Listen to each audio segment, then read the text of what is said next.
Between 66 and 67 AD, something intriguing happened in Jerusalem. Entire Christian families began abandoning the city. Historian Eusebius of Caesarea documented this exodus in his work Ecclesiastical History. According to his records, virtually the entire Christian community of Jerusalem fled to Pella, a city located in the mountains of present-day Jordan. What makes this event historically fascinating is the timing. Jerusalem was at the height of its prosperity.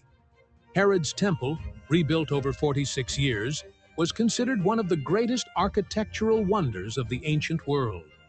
Its white marble stones and golden ornaments were visible from miles away. The city received hundreds of thousands of pilgrims annually, generating a thriving economy.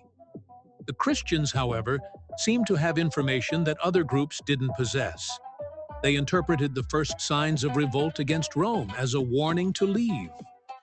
While Jewish leaders organized the resistance, believing that God would protect his holy city, the followers of Jesus made the decision to evacuate.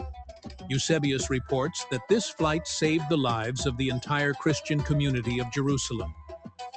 When Titus arrived with his legions in 70 AD, there were no Christians in the city. This information becomes even more relevant when we analyze the numbers of the massacre that followed. Josephus estimated that 1,100,000 people died during the siege and destruction of Jerusalem. The Christians' decision demonstrates how minority groups sometimes manage to read political signs that escape the majorities. They understood that a revolt against the greatest military empire in history would end in disaster. The Jewish leaders, on the other hand, underestimated Roman response power and overestimated their own capacity for resistance. Josephus, who lived through the events as a Jewish military commander before defecting to the Roman side, wrote about the unshakable confidence of the rebels. They believed that divine intervention would save them at the last moment. This religious conviction, combined with national pride, blinded them to the military reality they faced.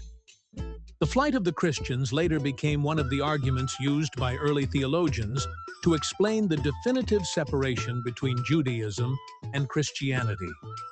It was the moment when Jesus' followers distanced themselves physically and symbolically from the Jewish matrix, establishing themselves as an independent religious movement, an event that forever changed the history of both religions. He was only 30 years old when he received the most impossible mission in the Roman Empire. His father, Emperor Vespasian, had conquered half the known world, but now he was handing his son a challenge that made experienced generals tremble.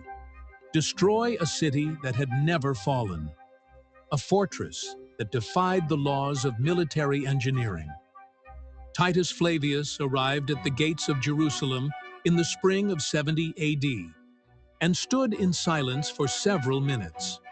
Before him rose what the Romans themselves called an architectural miracle. 3 concentric walls protected the city. The outer wall was 13 meters high and 3 meters thick.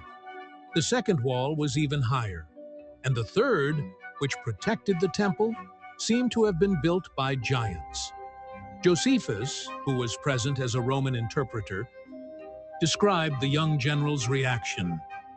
Titus walked around the city for 2 full days, studying every stone, every tower, every possible angle of attack. His legions watched in silence. They had defeated Celts, Germans, and Britons. But this was different. The walls weren't just high. They were intelligent. Herod the Great had designed a revolutionary defensive system decades earlier. 20-meter towers alternated every 60 meters.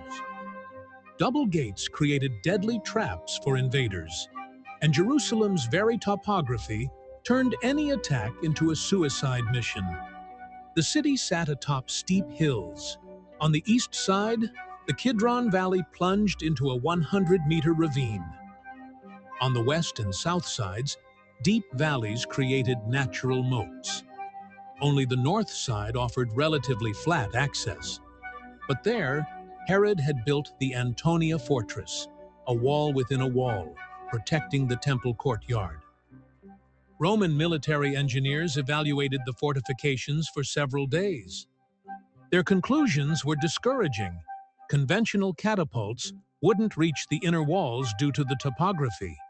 The stones used in construction were too massive to be easily broken by traditional battering rams.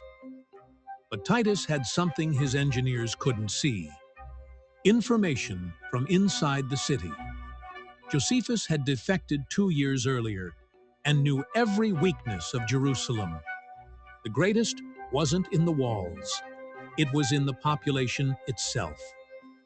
3 Jewish factions were fighting each other inside the city. They burned each other's food stores. They killed more Jews than Romans.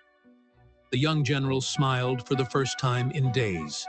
He didn't need to break the walls. He just needed to wait and let Jerusalem destroy itself from within while he controlled the outside. It was a strategy that not even his father had imagined, but it would work better than any battering ram ever built. One of the most surprising aspects of the siege of Jerusalem was the civil war that occurred simultaneously inside the city. While Roman legions positioned themselves outside the walls, 3 Jewish factions fought each other for control of the capital. John of Gischala commanded about 6,000 men and controlled the temple and the upper part of the city. Simon Bar Giora led approximately 10,000 soldiers in the lower city. Eleazar ben Simon had established himself in the inner courtyard of the temple with 2,000 followers. Josephus documents that these factions spent more energy fighting each other than facing the real enemy. The Jewish historian records episodes that demonstrate the level of irrationality reached by the leaders. During Passover of 70 AD, when thousands of pilgrims filled Jerusalem, Eleazar opened the temple gates to John, supposedly for joint religious celebrations. It was a disguised military maneuver. John took advantage to attack Eleazar's forces inside the sacred precinct itself. This internal division had deep political roots. The revolt against Rome, begun in 66 AD, was born from different motivations. Some groups were moved by religious fervor, others by political nationalism, and still others by economic opportunism. When Roman pressure increased, these differences transformed into armed conflict. Josephus calculates that the rebels initially possessed about 25,000 well-equipped and trained soldiers. They had terrain advantage, local knowledge, and significant stocks of food and weapons. In theory, they could have resisted a Roman siege for years. In practice, they wasted these resources attacking each other. The most tragic aspect of the situation was the systematic destruction of food stocks. Each faction burned the deposits controlled by the others, believing this would force military unification. The strategy proved catastrophic. In a few months, a city that could have resisted for years began to starve. Josephus documents that Titus sent several surrender proposals during the siege. Roman terms allowed the civilian population to leave the city without retaliation. Historical records show that the 3 Jewish leaders consistently rejected these offers, each faction maintaining their own aspirations for leadership over the unified resistance. The civil war within Jerusalem became a classic case study on how internal divisions can destroy any military advantage. The Romans didn't even need to break the walls initially. They just had to wait for the city to weaken itself. The famine during the siege of Jerusalem reached levels that shocked even Roman soldiers. Josephus documents in detail how food scarcity transformed a civilized population into something unrecognizable. These descriptions make the accounts particularly reliable because the author was present during the events and had access to both the Jewish and Roman sides. The first signs appeared when rival factions began burning each other's grain stores. Jerusalem possessed enough deposits to resist several years of siege. Simon Bar Giora ordered the destruction of warehouses controlled by John of Gishala. In retaliation, John burned the stocks of the lower city. In a matter of weeks, provisions that could have fed 600,000 people turned to ashes. The historian documents how food prices rose drastically in a few months. A modius of wheat that cost 4 drachmas came to be worth more than 20 times that value when still available. Soon after, it simply disappeared from the market. Wealthy families traded jewelry for handfuls of barley. The poor began a desperate search for anything edible. The historian documents how the population began consuming leather sandals, tree roots, and even animal excrement. Roman soldiers reported seeing people digging through garbage, looking for organic remains. Children stole food from their own parents. Parents snatched food from their children's mouths. Traditional Jewish family hierarchy completely collapsed. The most documented and shocking case involved a woman named Mary from the village of Betazub, beyond the Jordan. Josephus dedicates several pages of his work to this episode. Mary was a woman from an aristocratic family who had lost her properties to looters. Taking refuge in Jerusalem with her baby, she faced extreme hunger without any support. According to Josephus's account, Mary made a decision that violated all natural and religious laws. She killed and cooked her own child, consuming half the flesh and saving the rest. When faction soldiers invaded her house looking for food, she offered the remaining meat. The men, even hardened by war, fled in horror when they discovered the origin of the food. The news spread quickly among both Jews and Romans. Titus, according to Josephus, was deeply disturbed when he learned of the incident. The Roman general reportedly declared that he didn't want to be remembered as the commander who forced a mother to commit such an act. He again offered terms of surrender, but the Jewish leaders refused. Josephus uses this episode to demonstrate how the civil war had destroyed not only Jerusalem's military defenses, but also the moral foundations of Jewish society.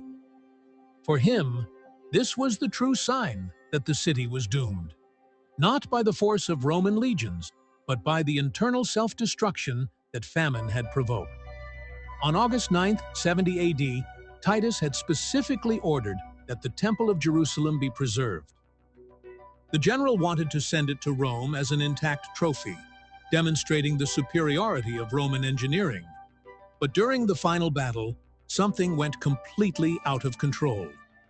Josephus records that the final battle for the temple began at dawn. Roman legions had finally broken through the outer wall and were advancing through the sacred courtyards.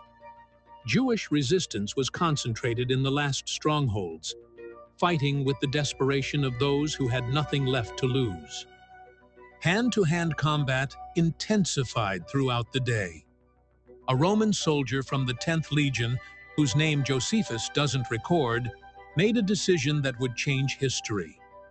During combat in the inner courtyard, he grabbed a flaming torch and hurled it through a golden window of the main sanctuary.